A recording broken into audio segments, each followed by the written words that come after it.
Everyone, उम्मीद है आप सब लोग अच्छे होंगे। Myself Kritika Sharma and welcome to my channel. Students, हमने स्टार्ट किया था 11th क्लास का फर्स्ट चैप्टर जो कि था आपका बेसिक कंसेप्ट ऑफ केमिस्ट्री। उसमें हमने स्टडी किया क्या बेसिक किसके, केमिस्ट्री के। मैटर क्या होता है, मैटर की क्लासिफिकेशन स्टडी की। और हमने पढ़ा कि मैटर कैसे एक स्टेट से दूसरे स्टेट में चेंज होता है, क्या उसमें लॉज फॉलो होते हैं। फिर हमने किया मोल कंसेप्ट क्या है, कैसे केमिस्ट मेजर करते हैं मोल्स को, मोल्स है क्या, एटम्स को कैसे मेजर करते हैं, वो सब कुछ हमने स्टडी किया। ठीक है। अब हमें जैसे कि कोई रिएक्शन होती है उसमें लिखा होता है जैसे कि कार्बन डाइऑक्साइड, ठीक है, माना अमोनिया, तो उसको हम डायरेक्ट वर्ड्स में थोड़ी ना लिखते, उसके सिंबल होते हैं, तो उसको बोलते हैं हम उसका केमिकल फॉर्मूला। जैसे कि अमोनिया है उसको लिखते हैं हम NH3। ठीक है। कार्बन डाइऑक्साइड इतना वर्ड नहीं लिखते इतना लॉन्ग, ठीक है, तो हम उसको लिखते हैं, उसका सिंबल है CO2। ऐसे रिप्रेजेंट करते हैं ना किसी भी को। ठीक है। तो ये तो पता लग गया। अब बट अगर हमें इसका मॉलिक्यूलर फॉर्मूला पता ही नहीं है कि मॉलिक्यूल्स कितने हैं किसके, तो आप कैसे निकालोगे। अगर आपको डिटरमाइन करना है क्या मॉलिक्यूलर फॉर्मूला, तो आप कैसे निकालोगे। पहले उसकी आपको मास परसेंटेज पता होनी चाहिए, या आप मास परसेंटेज निकालोगे जिसके थ्रू आप पता लगा सकते हो। तो आप मास परसेंटेज कैसे निकालोगे किसी भी कंपाउंड की, तो मास परसेंटेज आप निकालोगे, मास परसेंटेज, ठीक है, किसी भी कंपाउंड की। तो आप क्या लिखोगे इसमें, mass of one element in compound, ठीक है। अपॉन क्या करोगे, अपॉन करोगे मॉलिक्यूलर मास किसका, कंपाउंड का, ठीक है, मॉलिक्यूलर मास कंपाउंड का, ठीक है, इनटू क्या करोगे आप 100 करोगे, ठीक है। इसके थ्रू हम उसकी परसेंटेज निकालेंगे। ठीक है, एग्जांपल के थ्रू समझते हैं। जैसे कि ग्लूकोज है C6H12O6। अब हमें इसकी परसेंटेज निकालनी है। कैसे निकालोगे आप, अपने कार्बन की परसेंटेज भी देखनी है कि कितना परसेंट है, हाइड्रोजन कितना परसेंट है इस कंपाउंड में, ऑक्सीजन कितना परसेंट है, तो आप कैसे निकालोगे। पहले आप इसका मॉलिक्यूलर मास निकालोगे। कैसे निकालोगे, हमें इन सब का एटॉमिक मास पता होना चाहिए। तो कैसे कैलकुलेट करेंगे, 6 इंटू कितना है इसका एटॉमिक मास 12 प्लस आपका हाइड्रोजन कितना है 12 प्लस 1, फिर ऑक्सीजन कितना है आपके पास, ऑक्सीजन आ गया आपका 6 इंटू 16, ठीक है। अब इसको कैलकुलेट कीजिए, आ गया आपके पास 2 प्लस 12 प्लस इक्वल टू 180, ठीक है। क्या आ गया इसका मॉलिक्यूलर मास। अब आपको कार्बन का निकालना है। क्या निकालना है, परसेंटेज। कैसे निकालोगे, तो पहले तो आप इसका फिर कार्बन एटम, ठीक है, मास ऑफ 6 कार्बन एटम, ठीक है, इक्वल आ जाएगा 6 कार्बन है 6 इंटू 12 आ गया आपका 72, ठीक है। आप इसकी परसेंटेज निकालोगे। क्या फॉर्मूला था, mass of A one element upon molar molecular mass of A compound. तो कितना है 72 अपॉन मॉलिक्यूलर मास कितना आया 180 इंटू 100, ठीक है। अब इसको कैलकुलेट 40.0%, ठीक है। इसमें कितनी है कार्बन 40.0%, ठीक है। अब वैसे ही आप हाइड्रोजन का निकालोगे, ठीक है, मास ऑफ किसका, कितने हैं हमारे पास हाइड्रोजन 12 हाइड्रोजन एटम, ठीक है। तो 1 इंटू 12 इक्वल टू आ गया 12 इंटू अपॉन पूरा टोटल निकाला ना मॉलिक्यूलर मास इंटू 100, तो इसको सॉल्व करके आया आपका 6.67%, ठीक है। हाइड्रोजन की परसेंटेज निकल गई।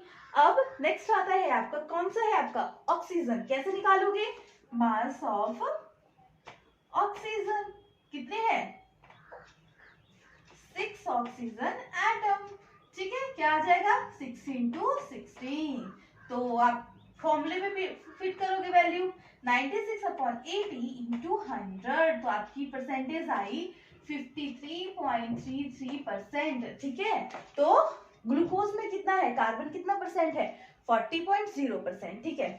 और आपका हाइड्रोजन कितना है 6.67%, और आपका कौन सा आ गया नेक्स्ट ऑक्सीजन, ऑक्सीजन आ गया 63.33%, ठीक है। ऐसे आप किस मास परसेंटेज आपको निकालनी है किसी भी कंपाउंड की, किसी एलिमेंट की निकालनी है किसी कंपाउंड में, तो आप ये ऐसे फॉर्मूले से आप निकाल सकते हो। आपको क्वेश्चन पूछ सकते हैं, तो इसलिए इंपॉर्टेंट है, ठीक है आपका इंपीरिकल फॉर्मूला। इम्पीरिकल फॉर्मूला में क्या होता है, जैसे कि आपका कोई एग्जाम्पल है, वाटर है माना, ठीक है, तो उसमें क्या होता है, हाइड्रोजन एंड ऑक्सीजन। तो इसमें ये नहीं बताएगा कि हाइड्रोजन के कितने मॉलिक्यूल हैं इसमें, जैसे कि वाटर का फॉर्मूला होता है H2 होंगे इसमें एलिमेंट, तो इसमें बताएगा कि हाइड्रोजन और ऑक्सीजन प्रेजेंट होता है, बट ये नहीं बताएगा कितने परसेंटेज है, कितने मॉलिक्यूल्स हैं, मॉलिक्यूल में है या एटम में है, ये नहीं बताएगा, ठीक है। तो मॉलिक्यूलर फॉर्मूला क्या होता है, मॉलिक्यूलर फॉर्मूले में होता है, ये बताएगा कि कितने यूनिट हैं किसी भी चीज के, ठीक है, जैसे कि H2 हो तो 2 एटम्स है हाइड्रोजन के, ठीक है, इस कंपाउंड में, तो मॉलिक्यूलर फॉर्मूला ये बताएगा। अब इसका रिलेशनशिप क्या है, ठीक है, तो रिलेशनशिप निकालना हो तो किसका रिलेशनशिप, मॉलिक्यूलर फॉर्मूला और इंपीरिकल फॉर्मूला, जैसे कि मॉलिक्यूलर फॉर्मूला है, ठीक है, equal to n into empirical formula. अब बनेगा molecular formula, molecular formula upon क्या आ जाएगा, इंपीरिकल फॉर्मूला, ठीक है। अब इसको एग्जांपल के थ्रू पढ़ेंगे, जैसे कि बेंजीन है, इसमें CH है, ठीक है, आप इसको निकालना है कितने नंबर ऑफ मोल्स हैं, तो आप क्या करोगे, आपको इसका मास दिया हुआ है, मास है इसका 78, ठीक है, तो आप इसका इंपीरिकल फॉर्मूला निकालोगे, इंपीरिकल फॉर्मूला क्या आ गया, 12 + 1 = आपका आ गया 13, तो n निकाल लोगे कितने नंबर ऑफ मोल्स है, तो मॉलिक्यूलर फॉर्मूला आ गया 78/13, ठीक है, तो कैलकुलेट करके n आया आपका 6, तो 6 से मल्टीप्लाई हो जाएगा CH को, तो ये बना आपका C6H6, ठीक है। ऐसे करके आप किसी भी क्वेश्चन का मॉलिक्यूलर फॉर्मूला निकाल सकते हो कि कितने नंबर ऑफ मोल्स हैं किसी के भी, ठीक है। अब इससे रिलेटेड हम कुछ न्यूमेरिकल करेंगे।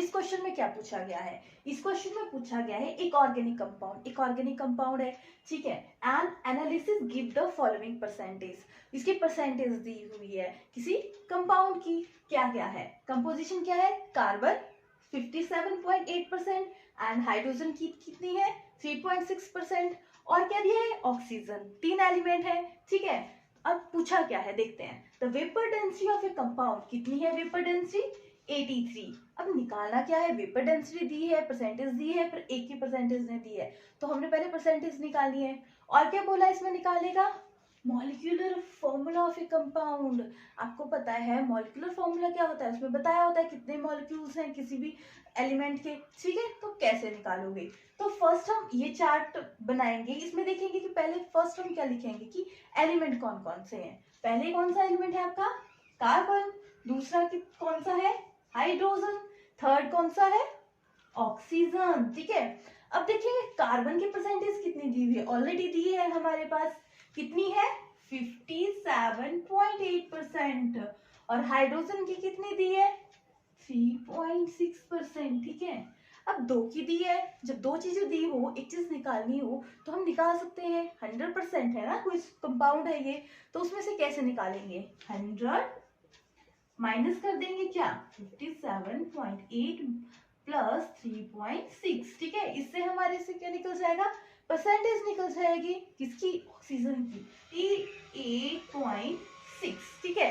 अब एटॉमिक मास कितना है ये पता होना चाहिए, कार्बन का कितना है 12, ठीक है, हाइड्रोजन का कितना होता है 1, और ऑक्सीजन का कितना होता है 16, ठीक है। मोल ऑफ ए एटम कैसे निकालोगे, अब आप इसको डिवाइड कर दोगे परसेंटेज से, तो 57.8/12, ठीक है, क्या आएगी 4.82, ठीक है। सेकंड भी आप ऐसे करोगे 3.16/1, तो वैल्यू आ जाएगी 3.6, ठीक है।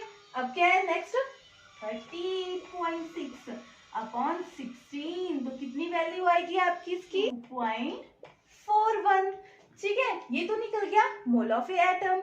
नेक्स्ट क्या है mole ratio of atomic ratio, कैसे निकालोगे, जो वैल्यू सबसे कम है उससे औरों को डिवाइड करके आप इसकी क्या निकालोगे मोल रेशियो, चलो करते हैं, ठीक है। तो 4.82 सबसे कम कौन सी है 2.41, ठीक है, तो क्या आया इसकी रेशियो, तो इसकी रेशियो आई 2 आ गई। नेक्स्ट आया आपका क्या है 3.6, डिवाइड किससे होगा 2.41 2.41 से इसकी रेशियो आ गई आपकी 0.49। नेक्स्ट क्या है, नेक्स्ट में क्या है 2.41 अपॉन 2.41, तो इसकी आ गई 1। अब क्या है, सिंपल होल नंबर रेशियो क्या है इसकी कितनी आई 4, ठीक है। और क्या है हाइड्रोजन की आई आपकी 3, और क्या आई ऑक्सीजन की कितनी आई 2, ठीक है। तो ये आ गया आपका एम्पिरिकल फॉर्मूला, क्या बना इसका 6 4, ठीक है, हाइड्रोजन 3 ऑक्सीजन 2, ठीक है। अब इससे क्या निकालोगे एम्पिरिकल मास, ठीक है, एम्पिरिकल मास निकालोगे। कैसे निकालोगे, कैलकुलेट करोगे ना, 4 into 12 plus 3 into 1 plus 2 into 16, तो इसको कैलकुलेट करके वैल्यू कितनी आ गया आपका 83, ठीक है। सॉल्व करके अब क्या निकालना है हम इसका, आपको पता है मॉलिक्यूलर मास क्या होता है, कैसा होता है मॉलिक्यूलर मास, हम एवोगैड्रो हाइपोथेसिस की थी ना, molecular mass equal to 2 into vapour density, है ना। वेपर डेंसिटी कितनी दी है हमारे पास 83, 2 इंटू 83, ठीक है। सॉल्व कीजिए, क्या वैल्यू आएगी 166, ठीक है। तो ये आ गया आपका मास, ये आ गया एम्पिरिकल मास। अब आप निकाल सकते हो ना इसकी वैल्यू, हमने अभी क्या n इक्वल टू क्या आएगा मॉलिक्यूलर मास, ठीक है, कितना है 166, और क्या आएगा नीचे एम्पिरिकल मास कितना है 83, तो इसको कैलकुलेट करके कितनी वैल्यू आई, आई 2, ठीक है। तो n आ गया 2, तो अब कैसे सॉल्व करोगे, molecular formula equal to 2 into क्या था ना 2 इंटू क्या था एम्पिरिकल फॉर्मूला, ठीक है। तो क्या आएगा मॉलिक्यूलर फॉर्मूला इसका 2 इंटू C4H3O2, तो वैल्यू आ गई आपकी कितनी आई C8H6O4, ठीक है। ये बन गया आपका एम्पिरिक मॉलिक्यूलर फॉर्मूला। ऐसे आप इसको सॉल्व कर सकते हैं, ठीक है। इससे रिलेटेड हम एक और न्यूमेरिकल करते हैं, ठीक है। नेक्स्ट क्वेश्चन आता है आपका, क्या बोलता है 4 gram of a copper chloride, कितना है 4 ग्राम क्या है copper chloride on analysis was found to contain, इसकी कितनी दी है वेट 1.890, किसकी दी है कॉपर की, ठीक है। क्लोरीन की कितना दिया है 2.10, ठीक है। What is the empirical formula, हमने क्या निकाला है इसका एम्पिरिकल फॉर्मूला, कैसे निकालोगे, पहले तो हम इसकी परसेंटेज निकालेंगे कि कितना परसेंट है, किसमें कंपाउंड में कॉपर कितना है और क्लोरीन कितना है। हमने अभी किया था कि कैसे कैलकुलेट करते हैं, पहले weight of the compound, weight of the element upon weight of the compound, ठीक है। तो फर्स्ट किसका निकालते हैं हम कॉपर का, क्या निकालेंगे आप उसका परसेंटेज, कैसे निकालोगे weight of copper upon weight of compound, ठीक है, इनटू 100, तो क्या परसेंटेज आएगी, वेट ऑफ ए कॉपर कितना है 1.890 अपॉन क्या है वेट ऑफ द कंपाउंड 4 है ना, तो हम इसको भी पॉइंट्स में लिख देंगे इंटू 100, तो इसकी परसेंटेज कितनी बनी आपकी 7.3%, क्या आ गया आपका कॉपर। वैसे ही हम परसेंटेज निकाल लेंगे आपकी किसकी क्लोरीन की, कितने परसेंटेज होता है परसेंटेज ऑफ क्लोरीन, ठीक है, क्या आएगी आपकी वेट ऑफ द क्लोरीन, ठीक है, weight of A chlorine upon weight of compound, ठीक है। और क्या करोगे इंटू 100, कितना वेट है क्लोरीन का 2.110 अपॉन कंपाउंड का कितना है 4.00 इंटू 100, कितनी परसेंटेज बनी 52%, ठीक है। अब परसेंटेज निकलेगी, अब क्या निकालना है इंपिरिकल फॉर्मूला, कैसे निकालोगे, हम इसका चार्ट बनाते हैं। फर्स्ट हम क्या लिखेंगे एलिमेंट, ठीक है, एलिमेंट कौन कौन से आ गए इसके, फर्स्ट है आपका दो ही एलिमेंट है कॉपर एंड क्लोरीन, ठीक है, ये है परसेंटेज कितनी है इसकी, परसेंटेज अभी निकाली 47.3%, ठीक है, और क्या है क्लोरीन 52%। अब क्या निकालना है नेक्स्ट आता है आपका एटॉमिक मास, ठीक है। एटॉमिक मास कितना है कॉपर का आता है 3.5, ठीक है। क्लोरीन का कितना है 35.5, ठीक है। अब मोल्स निकाले हैं, ठीक है। मोल्स कैसे निकालोगे, मोल्स ऑफ एटम डिवाइड करोगे, किया था ना हमने नेक्स्ट क्वेश्चन, लास्ट क्वेश्चन में, ठीक है। तो 47.3 अपॉन 63.5 कितनी परसेंटेज आई, आपकी परसेंटेज आई 0.74, ठीक है। नेक्स्ट क्वेश्चन आता है, नेक्स्ट आता है आपका क्लोरीन का। क्लोरीन में भी 52 अपॉन 35, ठीक है, 35.5 कितनी परसेंटेज आएगी आपकी 1.18, ठीक है। अब क्या निकालोगे, मोल रेशियो निकालोगे, ठीक है। निकाली थी ना, कैसे निकालते हो, जो कम वैल्यू होती है उससे डिवाइड कर दोगे दूसरी वैल्यू को। तो इसमें कम कौन सी है 0.74, ठीक है। तो क्या आ जाएगा 0.74 अपॉन 0.74, क्या आ गया 1, ठीक है। अब क्या आ गया 1.48, नेक्स्ट में 0.74, क्या वैल्यू आ जाएगी अब, ठीक है। अब सिंपल रेशियो क्या आ गई, सिंपल रेशियो, ठीक है। इसकी 1, इसकी 2, ठीक है। इंपीरिकल फॉर्मूला कैसे निकाला था, इंपीरिकल फॉर्मूला आ गया आपका, इंपीरिकल फॉर्मूला क्या बना आपका, ठीक है। कॉपर कितना है 1, ठीक है, और क्लोरीन कितना है 2, तो 1:2 की रेशियो में ये प्रेजेंट है, ठीक है। हमने क्या निकाला, इंपीरिकल फॉर्मूला जो निकाल दिया। अब इससे रिलेटेड आपसे क्वेश्चन पूछ सकते हैं, आप इसको इजीली हैंडल कर लो कि बहुत इजी क्वेश्चन है, कुछ भी नहीं करना है, एलिमेंट लिखना है, उसकी परसेंटेज, एटॉमिक मास, फिर मोल्स ऑफ एटम निकालोगे डिवाइड करके, फिर मोल्स रेशियो निकालोगे, फिर उसकी सिंपल रेशियो निकालोगे, फिर इसके थ्रू आप उसका मॉलिक्यूलर फॉर्मूला निकाल सकते हो। इंपीरिकल फॉर्मूला हो सकता है आपको एक चीज बताई हो कि एलिमेंट है, दूसरा नहीं बताया हो, ठीक है, ऐसे निकाल सकते हो। Stoichiometry of a chemical reaction, stoichiometry क्या होता है, स्टोइकियोमीटर होता है उसकी क्वांटिटी, कितनी क्वांटिटी में कोई प्रेजेंट है, कितने मोल्स हैं प्रेजेंट, ठीक है, कितने एटम्स प्रेजेंट हैं, ठीक है, इसके बारे में जो डिफाइन करता है वो आता है आपकी स्टोइकियोमेट्री। एग्जांपल के थ्रू पढ़ते हैं, जैसे कि एमोनिया है, ठीक है, N2 3H2, ठीक है। ये क्या बना, एमोनिया बना ना, NH3, 2 मॉलिक्यूल, ठीक है। तो ये कितना है 1 मॉलिक्यूल, किसके, नाइट्रोजन की, ठीक है, ठीक है।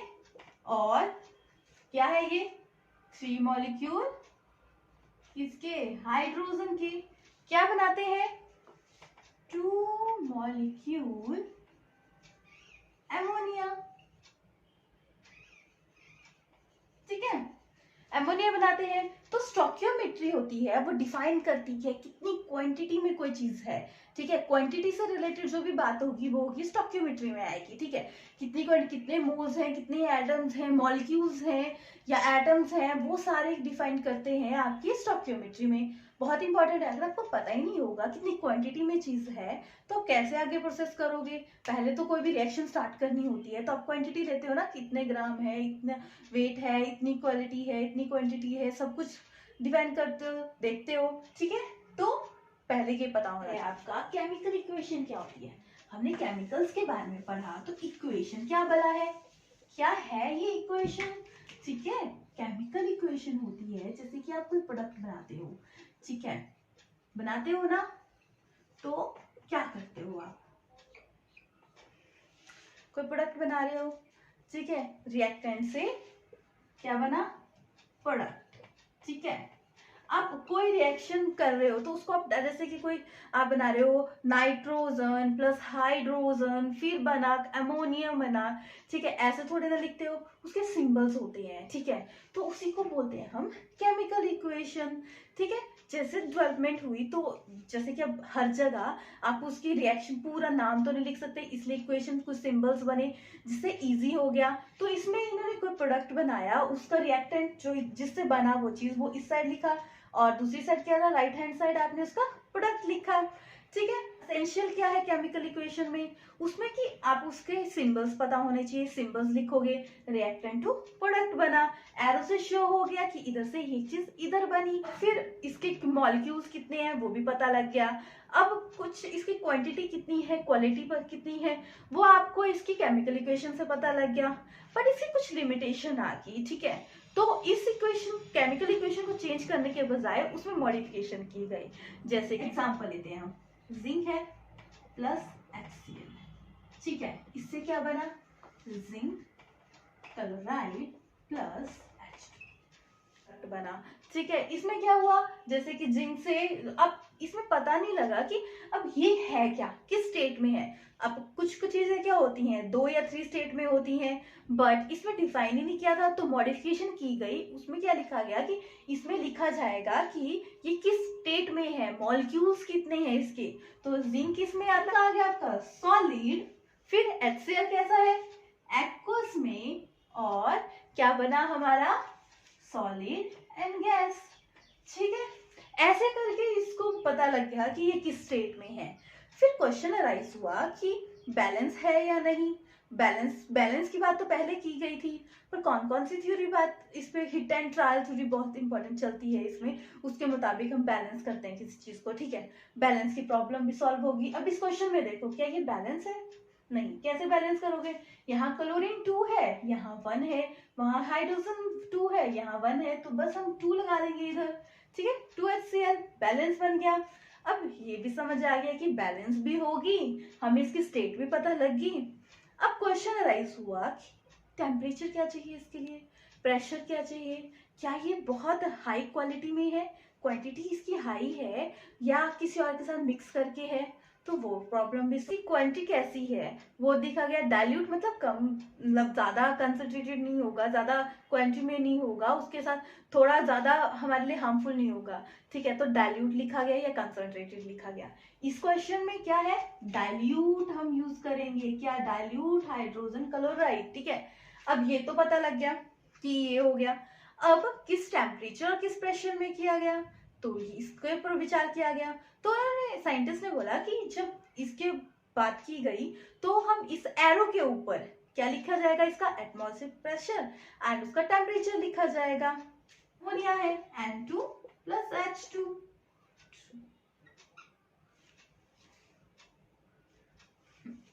जैसे कि ये है, ठीक है, ये बना, क्या बना इससे, 2 मॉलिक्यूल ऑफ अमोनिया, ठीक है। ये गैस है, गैस, ये भी गैस है, ठीक है। अब कैसे हुआ ये, अब हर चीज कोई होती है, अब खाना आप बना रहे हो रूम पे, घर पे बना रहे हो, तो किचन में आप दाल में पानी नमक मिक्स में कर दोगे तो हो जाएगा, नहीं होगा ना, उसमें आप टेम्परेचर दोगे, ठीक है। तो क्या क्या चीजें चाहिए उसको हीटअप करने के लिए, क्या उसके लिए जरूरी है, नेसेसरी चीजें कि वो वैसी बन जाए, तो उसके विचार किया गया, बोला गया कि इसको इसके एरो के ऊपर लिखा जाएगा जिसकी कंडीशन में ये चीज होगी। तो किस क्या क्या चाहिए इसके लिए, इसके लिए चाहिए iron, molybdenum 723 kelvin and 600 atmosphere, ठीक है। इस कंडीशन में ये रिएक्शन होगी। अब ये प्रॉब्लम भी सॉल्व होगी, ठीक है। अब ये नहीं समझ आया कि अब इस रिएक्शन को करने के लिए क्या हीट चाहिए या वो निकालेगा।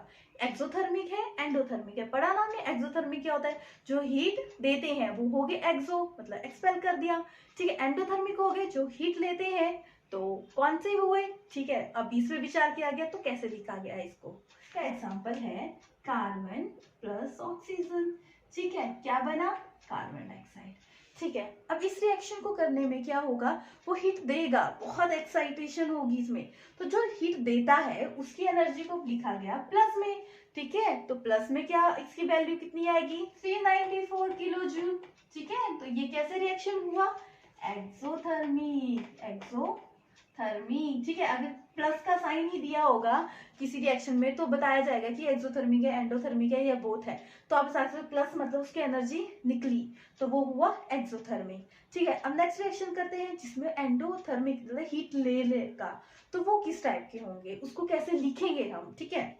N2 है प्लस O2 है, क्या बना, 2NO, ठीक है, बना। अब इसके लिए हीट चाहिए, इस रिएक्शन को करने के लिए खुद नहीं होगा रिएक्शन, ठीक है। तो कितनी हीट चाहिए, 1 80.5 किलो जूल। ठीक है, तो हीट चाहिए, नेगेटिव साइन है, इसमें वो एंडोथर्मिक है, अंदर आ रहा है ना। ठीक है, तो बाहर ज्यादा था, अंदर ले रहा है, मतलब जो जिसके पास कमी होती है, मतलब नेगेटिव है वो। ठीक है, तो वो बाहर से चीजें ले रहा है, तो वो आ गया आपका एंडोथर्मी। ठीक है, ये प्रॉब्लम भी सॉल्व होगी कि कैसे करेंगे। ठीक है, नेक्स्ट क्या प्रॉब्लम आ गई उनके पास, बात आ गई कि ये रिएक्शन क्या है, फास्ट है या स्लो है, तो उसको एरो के ऊपर लिखा गया। ठीक है, अब कुछ रिएक्शन होते हैं कि क्या इस सब्सटेंस से, जैसे कि ये रिएक्टेंट है, इससे क्या प्रोडक्ट बनेगा। ठीक है, क्या प्रोडक्ट से रिएक्टेंट बन सकता है, ऐसा पॉसिबल है। तो उस चीज को सॉल्व करने के लिए क्या किया गया, उसको सॉल्व करने के लिए किया गया कि डबल एरो, अगर ये रिवर्सिबल रिएक्शन है, मतलब प्रोडक्ट से रिएक्टेंट बन सकता है, तो इसमें रिवर्सिबल का साइन किया गया। ठीक है, इस तरीके से केमिकल इक्वेशन के सारी प्रॉब्लम्स को सॉल्व किया गया। ठीक है, अब इससे रिलेटेड कुछ क्वेश्चन भी पूछ सकते हैं, वैसे 1 मार्क्स के क्वेश्चन आ जाते हैं, फिर लॉन्ग टर्म में आपको क्वेश्चन नहीं आएगा, पर क्वेश्चन आ सकता है आपको बैलेंस केमिकल इक्वेशन। आपको पता है लाइफ में हर चीज बैलेंस में होती है। ठीक है, तो बैलेंस केमिकल इक्वेशन क्या होती है, आपके पास कोई इक्वेशन दे दी होगी, उसको बैलेंस किया जाएगा। ठीक है, कैसे करोगे आप बैलेंस, चलो देखते हैं ना। आपका आता है बैलेंसिंग केमिकल इक्वेशन। ठीक है, पता लग गया ना केमिकल इक्वेशन क्या होती है, उसको बैलेंस कैसे किया जाएगा, उसको बोलेंगे हम बैलेंसिंग केमिकल इक्वेशन। ठीक है, कैसे करोगे आप बैलेंस। ठीक है, जैसे कि हाइड्रोजन है प्लस ऑक्सीजन है, क्या बना, वाटर मॉलिक्यूल। ठीक है, अब कैसे बैलेंस करोगे, जैसे कि ये लिख दिया है यहाँ पे 2 वाटर मॉलिक्यूल। अब कैसे बैलेंस करोगे, अब देखोगे कि कौन कौन से एलिमेंट है, इसमें क्या है, right hydrogen, oxygen, left hand side में कितने हैं एंड राइट हैंड साइड में कितने हैं, लिख दोगे वैल्यू। 10th क्लास में ऑलरेडी हमने बहुत डिटेल में डिस्कस किया है ये। ठीक है, हाइड्रोजन इस साइड 1, ऑक्सीजन इस साइड 1, हाइड्रोजन उस साइड कितने हैं 4। ठीक है, ऑक्सीजन कितने हैं 2। कैसे बैलेंस करोगे आप इसको, पहले सबसे ज्यादा वैल्यू है जिसकी उसको बैलेंस करोगे। कैसे कर सकते हो सोचो, जैसे कि यहाँ पे क्या है 4 वैल्यू है हाइड्रोजन की, तो इस साइड बैलेंस करोगे, तो इस साइड आप 2 लगा दोगे। ठीक है, तो ये हाइड्रोजन तो बैलेंस हो गया। अब नेक्स्ट स्टेप में आता है कि आप ऑक्सीजन को कैसे बैलेंस करोगे। ऑक्सीजन के लिए क्या करोगे, 2 मॉलिक्यूल है ऑक्सीजन के, तो आप 2 लगा दोगे। ठीक है, इसके थ्रू आप बहुत सारे केमिकल रिएक्शन को बैलेंस कर सकते हो। ठीक है, तो आप इजीली इसको सॉल्व कर लोगे। पूरी है law of conservation of mass क्या बोलता है, mass neither be created not be destroyed, मतलब एक चीज से दूसरी चीज बननी ही है, कैसे बनेगी क्या बनेगी, वो वही चीज को बैलेंस करनी है कि बना भी इससे ये चीज बनी या छूमंतर होगी। ठीक है, कुछ ना कुछ तो बना ही है, बैलेंस जरूरी है, वरना पता ही नहीं लगेगा कहाँ कोई चीज गायब होगी।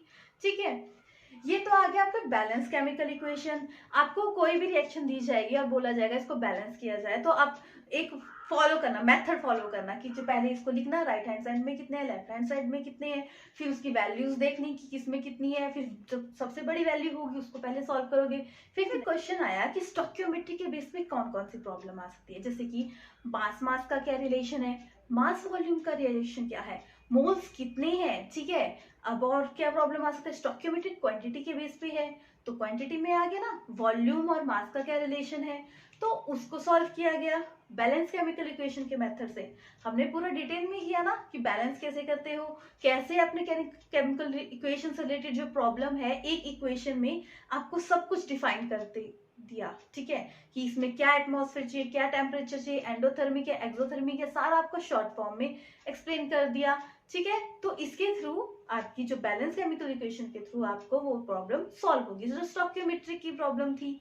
ठीक है, अब नेक्स्ट कंसेप्ट आता है जो बहुत इंपॉर्टेंट है, क्या है आपका लिमिटिंग रिएजेंट। ठीक है, लिमिटिंग रिएजेंट क्या होते हैं, ठीक है, लिमिटिंग रिएजेंट होते हैं जैसे कि कोई रिएक्शन हुई, ठीक है, जो कंप्लीटली कंज्यूम हो गए, ठीक है, मतलब उसमें कुछ बचा नहीं, वो आ गए लिमिटिंग रिएजेंट।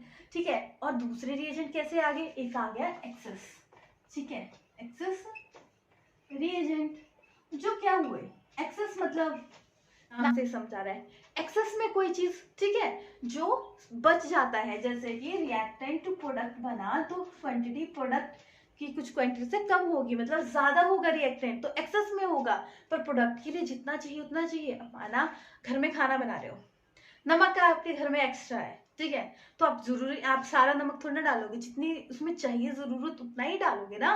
वैसे ही रिएक्शंस में है, जितना प्रोडक्ट बनाने के लिए चाहिए उतना ही चाहिए, ठीक है। तो जो एक्सेस में बच गया वो एक्सेस रिएजेंट हो गए। लिमिटिंग रिएजेंट जो प्रॉपर यूज हो गए, एग्जाम्पल के थ्रू पढ़ते हैं, जैसे कि आपका वाटर मॉलिक्यूल है, ठीक है, प्लस ऑक्सीजन है, हाइड्रोजन और ऑक्सीजन, क्या बना आपका वाटर मॉलिक्यूल H2O, ठीक है। इसमें जो हाइड्रोजन है 2 मोल हाइड्रोजन के हैं, 2 मोल ऑक्सीजन के हैं, बट क्या है, जो हाइड्रोजन है इसके तो 2 मोल्स चाहिए, ठीक है, 2 मोल हाइड्रोजन के चाहिए, पर ऑक्सीजन के 1 मोल से ही काम चल पड़ा। तो क्या है, जो हाइड्रोजन है वो आपका लिमिटिंग रिएजेंट आ गया और ऑक्सीजन आया वो एक्सेस रिएजेंट आ गया, ठीक है। आपको कोई एग्जांपल दे दिया जाएगा, उसमें पूछा जाएगा लिमिटिंग रिएजेंट क्या है, एक्सेस रिएजेंट क्या है, तो आप पता लगा सकते हो। जो पूरी तरह से कंज्यूम हो गए वो लिमिटिंग रिएजेंट हो गए, और जिसका कोई स्मॉल पार्ट रह गया, मतलब ये यूज नहीं हुआ, जैसे कि ऑक्सीजन था, इसमें 1 ही चाहिए था, 1 एटम चाहिए था, ठीक है, तो ये क्या बना, एक्सेस हो गया एक, तो ये एक्सेसिव रिएजेंट हो गए और लिमिटिंग रिएजेंट आपको पता लग गया, ठीक है। तो ये तो था, बहुत इंपॉर्टेंट कंसेप्ट है, बैलेंस केमिकल इक्वेशंस, ठीक है। और क्या पढ़ा हमने, ये लिमिटिंग रिएजेंट, इससे डायरेक्ट क्वेश्चन पूछे जाते हैं, केवल 1 मार्क्स का भी आ जाता है, 2 मार्क्स का भी आ जाता है, ठीक है, कंपिटिटिव पॉइंट ऑफ व्यू से भी बहुत इंपॉर्टेंट है, ठीक है। नेक्स्ट क्लास में हम करने वाले हैं रिएक्शन इन सॉल्यूशन, ठीक है। अगर आज की क्लास से या पीछे वाली क्लासेस में आपको कुछ समझ नहीं आया होगा तो आप मुझसे डायरेक्ट क्वेश्चन पूछ सकते हो, कमेंट बॉक्स में मैसेज कर दीजिएगा, मैं आपके मैसेज का जरूर रिप्लाई करूंगी।